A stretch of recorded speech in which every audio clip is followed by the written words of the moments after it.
Abidjan, la capitale économique de la Côte d'Ivoire, abrite un séminaire régional sur la lutte contre l'érosion côtière. Quelle place doit occuper le secteur privé dans la lutte contre les changements climatiques?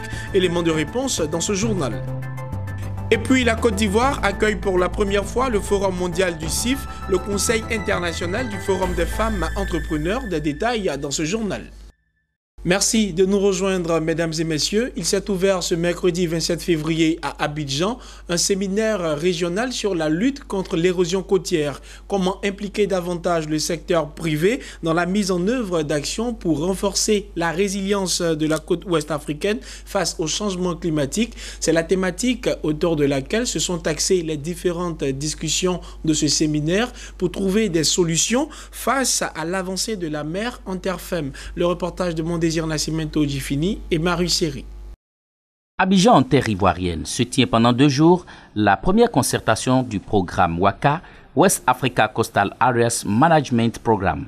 Une première concertation régionale entre les secteurs publics et privés sur l'avancée sans pareille de la mer en Afrique de l'Ouest. Ici, en Côte d'Ivoire, l'érosion côtière chaque année avance entre 1 à 3 mètres, selon Joseph Sekaseka, ministre de l'Environnement et du Développement durable. Une avancée due au réchauffement climatique et la pression anthropique, 2 fléaux qui appellent à une action collégiale urgente. Que la zone côtière constitue le centre névralgique de l'économie ivoirienne dans la mesure où elle abrite les infrastructures portières et aéroportières ainsi que de nombreux autres secteurs d'activité, industrie, exploitation et exploration pétrolière et gazière, agro-industrie, pêche, transport, tourisme, exploitation de l'énergie, des mines et agriculture. Selon la Banque mondiale, les activités économiques dans ces zones côtières représentent environ 42% du PIB de l'Afrique de l'Ouest, soit une part importante. Il est donc impérieux pour la Banque mondiale, bras financier du programme WACA, d'élargir son intervention afin de renforcer la résilience de l'environnement côtier. Nous avons commencé par un projet d'investissement pour la résilience dans 6 pays, le Bénin, la Côte d'Ivoire, la Mauritanie, le Sénégal, le Togo et Sao Tomé et Principe, dont 5 sont représentés aujourd'hui. À présent, notre ambition est d'établir une plateforme régionale pour accélérer l'échange des connaissances, encourager le dialogue politique et de mettre à l'échelle le financement pour faire face à l'érosion côtière. Le secteur privé, appelé à cette concertation, se dit engagé dans une démarche sociétale et prêt à contribuer à la préservation de l'environnement. Nous avons donc l'obligation de réfléchir ici à Abidjan en impliquant toutes les parties prenantes pour déboucher sur des actions concrètes. Il s'agit, après avoir fait l'état des lieux, de proposer des dispositions de prévention et de surveillance pour limiter les risques de catastrophes immédiats ou à long terme, surtout sur les moyens de subsistance, les actifs et les ressources naturelles. Du dialogue régional du programme WACA, West Africa Coastal Areas Management Programme, sera extraite à chaque édition une feuille de route afin d'aider les gouvernants et les acteurs du secteur privé à mieux orienter et fédérer leurs actions sur la zone côtière ouest africaine.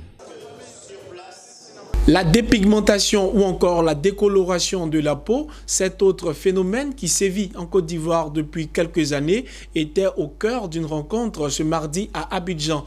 Une rencontre initiée par le JDE, le journal de l'économie, pour sensibiliser les hommes de médias et inviter les pouvoirs publics à renforcer les dispositifs de dissuasion relatifs au décret interdisant la dépigmentation en Côte d'Ivoire. Le point de la rencontre avec Mondésir Nascimento Gifini et Richard Akeke. Toute blanche, peau à 2 tons, la majorité des Ivoiriennes n'acceptent plus être naturellement noires. Elles optent pour le changement de la couleur de leur peau. La dépigmentation, ou tchatcho, mot emprunté au langage de rue, le noussi. Leur seule finalité, c'est de devenir femmes au teint clair malgré les problèmes de santé auxquels elles s'exposent. Mais c'est notre quotidien. Il n'y a pas un jour à la consultation où on ne rencontre pas une femme qui vient dépigmenter avec des conséquences. Ça, on en reçoit tous les jours. Les données sont là, les études sont là. Maintenant, il faut les utiliser pour lutter contre ce fléau. Le phénomène prend des proportions inquiétantes et se révèle tel qu'un problème de santé publique. Eugène Kadé, promoteur du JDE, Journal de l'économie, après avoir abordé la problématique dans ses parutions, tire la sonnette d'alarme. Pour lui, les pouvoirs publics doivent renforcer les dispositifs de dissuasion relatifs au décret interdisant la dépigmentation de la peau en Côte d'Ivoire. Cette communication, d'une part, pour lancer les 10 ans d'existence du journal, mais surtout sensibiliser les médias, sensibiliser les journalistes sur les conséquences néfastes que présente la dépigmentation en Côte d'Ivoire aujourd'hui. Les taux d'utilisation des produits de dépigmentation, les personnes qui l'utilisent sont de plus en plus en hausse.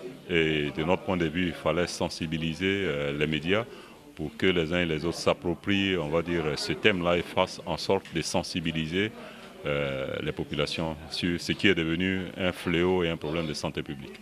Notons que les journalistes ont été appelés au cours de la rencontre de sensibilisation à produire des articles sur la problématique de la dépigmentation.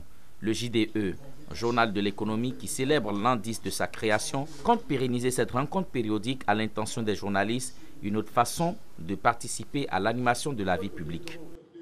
Nous en parlions dans les titres. Le Forum mondial du Conseil international du Forum des femmes entrepreneurs se déroule en Côte d'Ivoire. Au centre des échanges, plusieurs thématiques, notamment la digitalisation à l'ère des nouvelles techniques de la communication.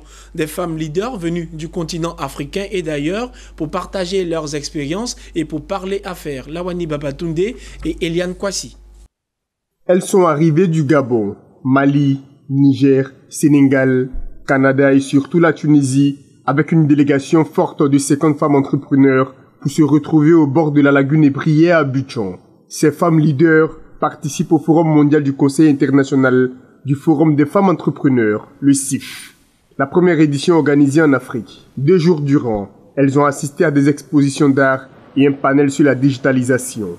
La transformation digitale peut être une émancipation pour la femme parce qu'elle permet de rester sur place, de rester où elle est pour pouvoir, disons, voyager dans le monde, pour pouvoir, en un temps soit peu, réaliser et atteindre ses objectifs.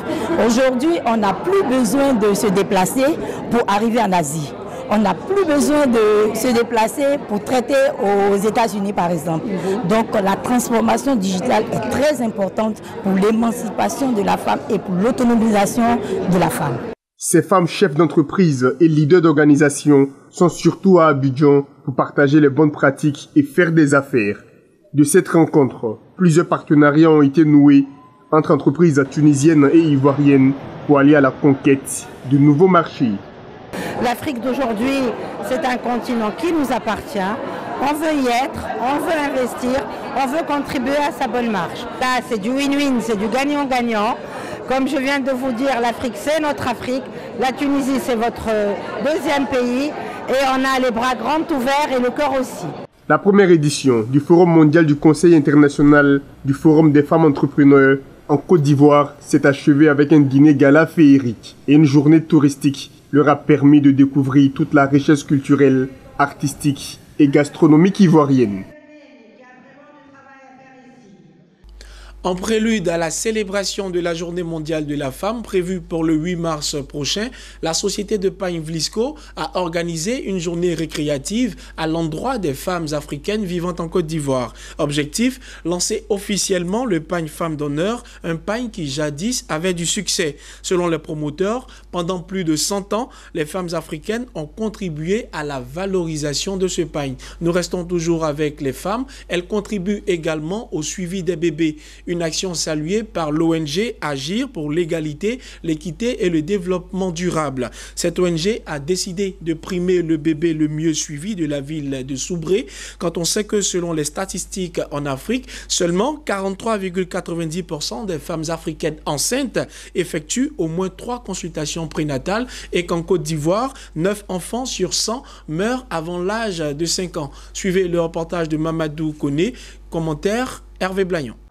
En vue d'améliorer la santé de la mère et de l'enfant dans la ville de Soubré, l'ONG Agit pour l'égalité, l'équité et le développement durable, AGED, a institué le prix du bébé le mieux suivi de la NAWA, concours baptisé Petits Amours. Cette année, ils sont 3 bébés à rafler les palmes du bébé le mieux suivi. Parmi le trio gagnant, le bébé le mieux suivi est Nyeyi Asley Vera avec 90 points sur 100.